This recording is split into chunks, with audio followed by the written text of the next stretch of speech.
The letter was never supposed to end up on his desk. Daniel Hale, the CEO of North Star Industries, once the city's youngest, most unstoppable businessman, froze. He stared at the glitter-covered envelope addressed in shaky crayons. To Santa at the corner office, please help my mom smile again. He read it once, then twice. By the third time, his hands were trembling. He deburied his wife 3 years earlier and promised himself he would never open his heart again. But this letter, it wasn't asking for toys or candy. It was asking for hope, and that he understood all too well. Inside the envelope was a carefully folded sheet of cheap notebook paper, decorated with stars, hearts, and tiny finger smudges. Dear Santa, it began. My name is Lily and I am 7. Mommy works very hard, but she looks sad a lot. She thinks I don't see, but I do. I wish for something this Christmas. Please give my mommy a friend, someone who can help her laugh again. I don't want toys. Mommy deserves happiness more. Daniel had to stop reading when a tear hit the paper. A child asking only for her mother's happiness. A small PS was at the bottom. Please, Dan T, tell Mommy I wrote to you. She says Santa doesn't work in offices, but I saw your window from the bus stop. It looks like Santa's room in movies. The address was scribbled below. A tiny apartment on the poor side of town. A single mother, a widowed CEO. Something inside Daniel whispered, "Go." That night, snow fell in soft sheets as Daniel stood in front of a rusted apartment door. He felt ridiculous. A billionaire CEO holding a small gift bag with cookies from a local bakery. He knocked, the door open to a woman with tired eyes and a shocked expression. "Mr. Hale?" she gasped. "What are you doing here?" He cleared his throat. "Are you Lily's mother?" Her hand flew to her chest. "Oh no, what did she do?" "I'm so sorry. She sometimes writes letters to strangers. She wrote one to me," he said gently. "And I'm grateful she did." He handed her the letter. As she read it, she broke. Her knees buckled and tears streamed down her face.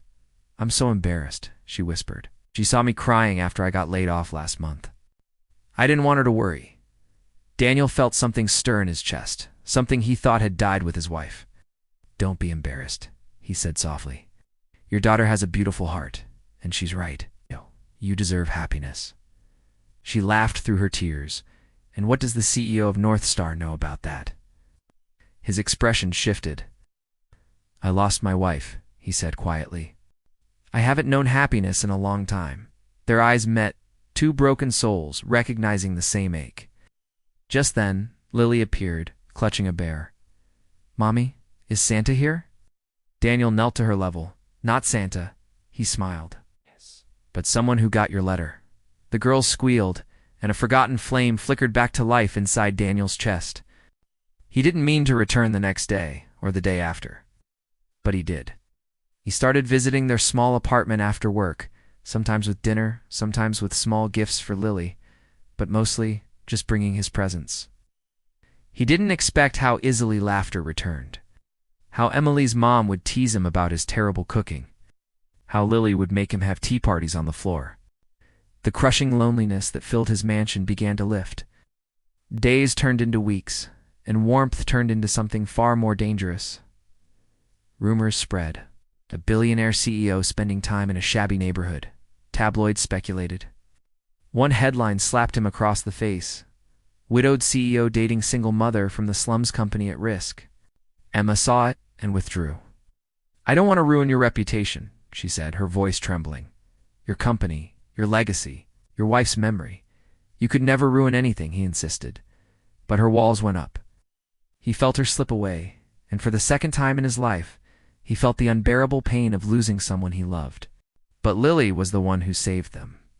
She showed up at his office, tiny hands shaking, face determined. "Dick, you're sad again," she said. He swallowed hard. "Sometimes grown-ups make mistakes." "Well, Mommy made one too," she replied firmly. "She thinks she's not good enough for you, but you make her laugh. You make her smile. I want a family, don't you?" The words hit him like sunlight breaking through a storm. Yes, he wanted a family. He wanted them. He grabbed his coat and drove straight to their apartment. He knocked, but this time with hope instead of grief. When Emma opened the door, he didn't wait. Emma, he breathed, I never asked for your perfection. I only want your heart, with its scars, its fears, and its beauty that I can't stop seeing. Tears filled her eyes. I'm scared, she whispered. So am I, he replied. But I want to be scared with you. Lily peeked out from behind her mother. Daniel opened his arms. Emma stepped forward, and finally they embraced. On Christmas morning, Daniel's mansion, once so empty, was alive. Lily ran through the halls laughing. Emma stood by the tree, bathed in golden light. Daniel took her hands. I don't need Santa, he said softly. I found my miracle. Emma's smile was warm and radiant. You mean our miracle? She corrected. Daniel Hale realized his heart wasn't broken anymore. It had been waiting. It was waiting for a little girl's letter, for a woman who thought she wasn't enough, and for a second chance at love. Because sometimes miracles don't fall from the sky, they knock on your door. Thanks for watching.